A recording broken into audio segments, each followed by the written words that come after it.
Hey everybody, welcome back to the deep dive. So today we're tackling something, you know, we all struggle with at some point, right? It's like figuring out what it really takes to succeed in our careers.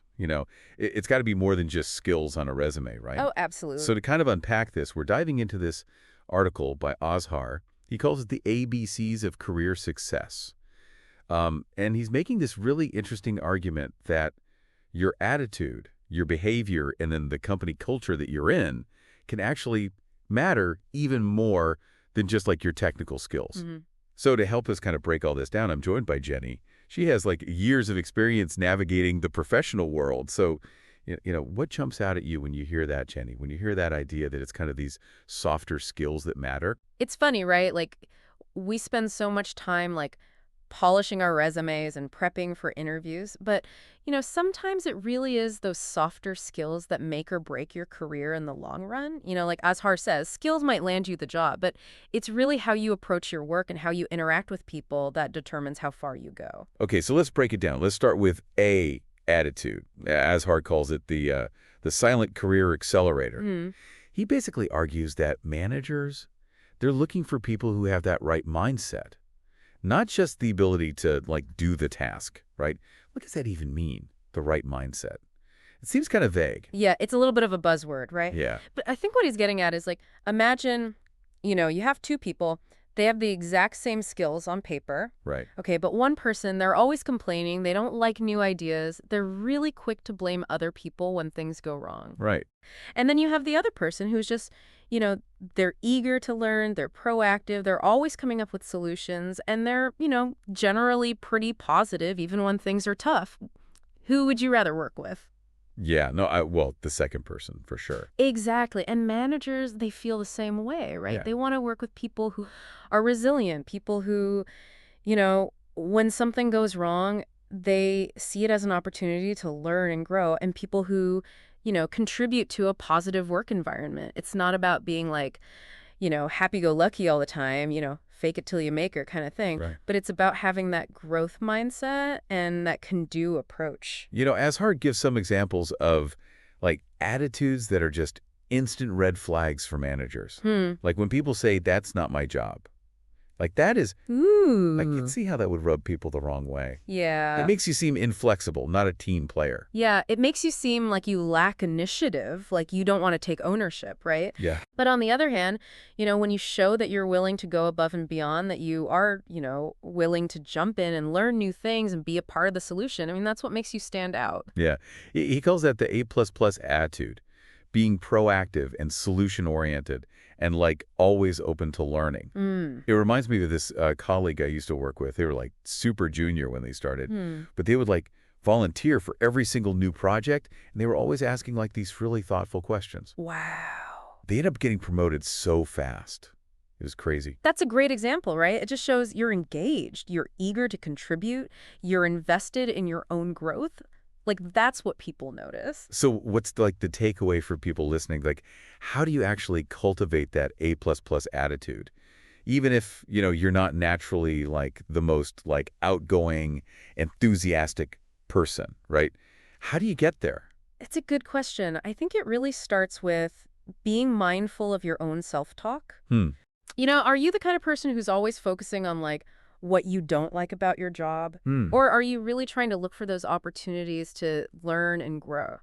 Like when you are faced with a challenge, is your first instinct to kind of feel defeated? Or are you like, okay, this is a puzzle I can solve, Right. Even those little shifts in how you're looking at things, in your perspective, I think that can make a big difference. Right. So it's not about like faking it. It's about like shifting your mindset a little bit to one that's focused on solving problems. Exactly. And it takes practice, right? Right. It's a skill that you have to develop over time. Okay, now on to behavior. Azhar makes this point that even like the most brilliant person can be held back by their behavior. Hmm. Why do you think that is? Well, because think about it. It's almost never a solo thing. Right. Like we're constantly collaborating, right? We're communicating, we're trying to navigate all these complex relationships and team dynamics. So even if you're like, amazing at what you do, if you can't communicate well, if you can't work well with other people, if you don't know how to handle feedback, I mean, your talent's just not going to shine through. It mentions like specific behaviors that can really like sabotage your career. Like constantly complaining without offering solutions or being a bad communicated or just like not taking responsibility when things go wrong. Like Yeah. I've definitely seen that happen. And it's like it creates the Toxic atmosphere. yeah, yeah.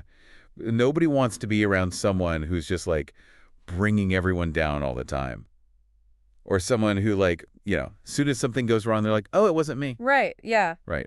But on the other hand, Azhar also talks about the A++ behaviors, Right. things that impress employers. Taking initiative, respecting everybody, delivering on your promises. Mm. Seems like kind of basic, right? Right. Yeah, you'd think so. But I think we all know people who struggle with at least one of those things. It's true. But they are, I mean, think about it. They're really fundamental. When you take initiative, it shows you're a proactive problem solver.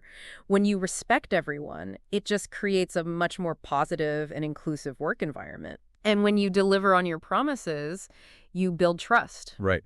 Have you ever seen someone's career like actually take a hit because of their behavior? Oh, yeah, for sure. Early in my career, I worked with someone who was incredibly talented, but they had this real habit of like deflecting blame and getting really defensive when they got feedback. Hmm. And it just really held them back. They just could not seem to like adapt to the team dynamics. And eventually, I think they ended up leaving because of it. That's like such a bummer because they had the potential, but They did. the behavior was holding them back. So what's like if you had to pick one thing for our listeners to focus on when it comes to behavior in the workplace, what would it be? Like the one most important thing. I would say own your mistakes, Right. demonstrate accountability. Everyone makes mistakes. It's going to happen. Yeah. But it's really how you handle it that matters. Don't make excuses. Don't blame other people. Acknowledge it. Take steps to fix it. Learn from it. That shows maturity and integrity. And those are really valuable qualities no matter where you work. Accountability. Not always fun, but essential. Right. So let's move on to the last part of Azhar's framework, C, culture. He argues that like understanding and adapting to a company's culture is so critical. What are some of the mistakes you see people make when it comes to culture, especially if they're newer to the workforce? I think a big one is that they just ignore it completely. Hmm. They think, oh, I'll just do my job and like culture doesn't really matter. Yeah. But that can be a huge mistake. Every workplace has its own set of values, its own norms, like its own way of doing things. Right. And if you don't take the time to figure that out and adapt, you can end up, clashing with your coworkers or misinterpreting expectations or just missing opportunities to connect with people. Right. Yeah. It's like showing up for a party in like the wrong outfit. You just feel out of place. Totally. You might not get invited back. Right. Another mistake I see is people trying to force their own personal values on the workplace without really trying to understand the culture that's already there. Like, of course, it's important to be true to yourself, Right. but you also have to recognize that every workplace has its own, dynamic. It's not always going to perfectly match up with what you believe. Yeah. So how do you strike that balance, like being authentic to yourself, but also adapting to the company culture? How do you do both? It's about being observant and flexible. Hmm. Pay attention to how people interact with each other, how decisions are made, like what behaviors are rewarded and what behaviors people, don't respond well to. You can learn a lot by just like observing and asking good questions. So what about like actively contributing to the culture? How can people do that, especially if they're in a workplace that they feel like, oh, this could be better? Oh, that's such a good question. First and foremost, be the change you want to see. Hmm. Bring a positive attitude, collaborate well with your colleagues, try to make your little corner of the workplace, a more pleasant and productive place to be. Yeah. Sometimes those small actions can really make a difference. But I think it's important to say if you are in a truly toxic environment where your values are constantly being compromised, like it might be time to look for a different job. Right. Sometimes no matter how much you try, you just can't change a toxic culture. Exactly. And you shouldn't have to sacrifice your well-being or your values to try to fit in.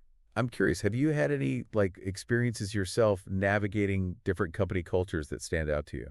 Oh, yeah, definitely. Early in my career, I worked at this startup and it was like so fast paced and competitive. It was really exciting, but also kind of overwhelming sometimes. I learned a lot about like setting boundaries and asking for help. But what was really interesting is that later on, I worked at a company that was much more collaborative. Like they really valued work-life balance. It was a completely different vibe. And I honestly thrived a lot more in that environment. It was just like a much better fit for me. Yeah.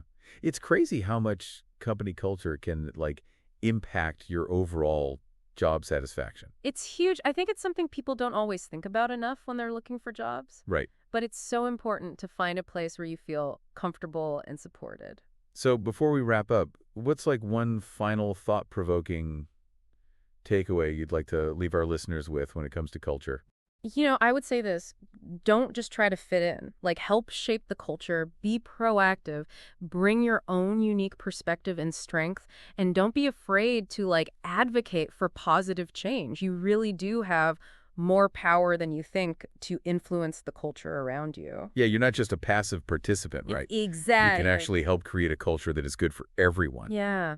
So for those listening who, maybe want to level up their ABC game, what are some resources that you'd recommend, Jenny? Like any books that you've read that have really helped you kind of like, get better at this stuff? Oh, yeah, there are so many good ones out there. For anyone who wants to cultivate that, more resilient, growth-oriented mindset, I always recommend Mindset by Carol Dweck. Oh, yeah. Yeah. It's a classic. It really makes you think about how you approach challenges and, setbacks. How do you look at things when they go wrong? Yeah, I love that book. It's so good. Like, it makes you realize how much your beliefs shape your experiences, right? Totally. What about for people who want to get better at, like, the emotional intelligence part, like those interpersonal skills? What would you recommend to that?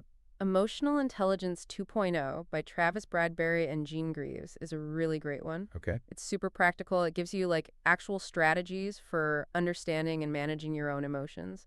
And then also, for navigating those tricky social situations. Okay, so those are for the A and the B part. What about the C, the company culture? Any good resources for that, for understanding those different workplace cultures? Delivering Happiness by Tony C., Oh, yeah. the founder of Zappos. It's a really, really interesting read. It gives you such a unique perspective on building a company culture where, you're prioritizing customer service and employee happiness like at the same time. I've heard that's such a good book. I haven't read it yet, but it sounds like a must-read if you're, trying to create a more positive and productive work environment. Oh, for sure. And it shows you that like that company culture, it can actually be a competitive advantage. You attract better talent, you keep people around longer, and people are happier and more productive. It even can impact your customers. Like everyone wins. Yeah, so we'll be sure to put links to all those books in the show notes for anyone who wants to check them out. Um, Jenny, this has been such a great conversation. Thanks for having me. Thank you so much for your insights and expertise. And for everyone listening, thanks for joining us on this deep dive into the ABCs of career success, right? Hopefully you've picked up a few tips and tricks that you can apply to your own journey. Your career is a marathon, not a sprint. And I think if you can really focus on that attitude, the behavior, and then figuring out like where you fit in best in terms of culture, you can set yourself up for success and, be happier. So, Tony McCuskey and Jim Bellegi in the next episode. See you next time. Yeah, and I think a lot of people don't realize it's like you're not just stuck with whatever culture exists when you walk in the door, right? Like you can actually be a part of shaping it.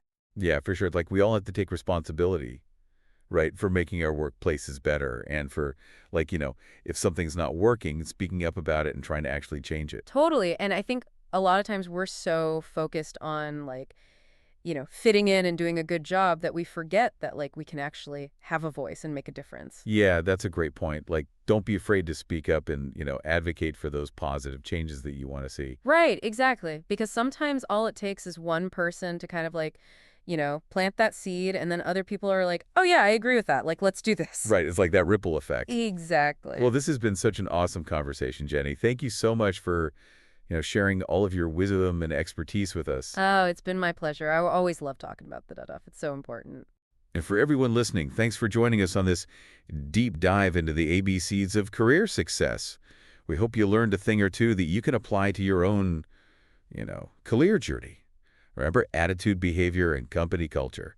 Those are the keys. So really, focus on those things, and you'll be amazed at what you can achieve. Terra Visit and Jumpel again in the next episode.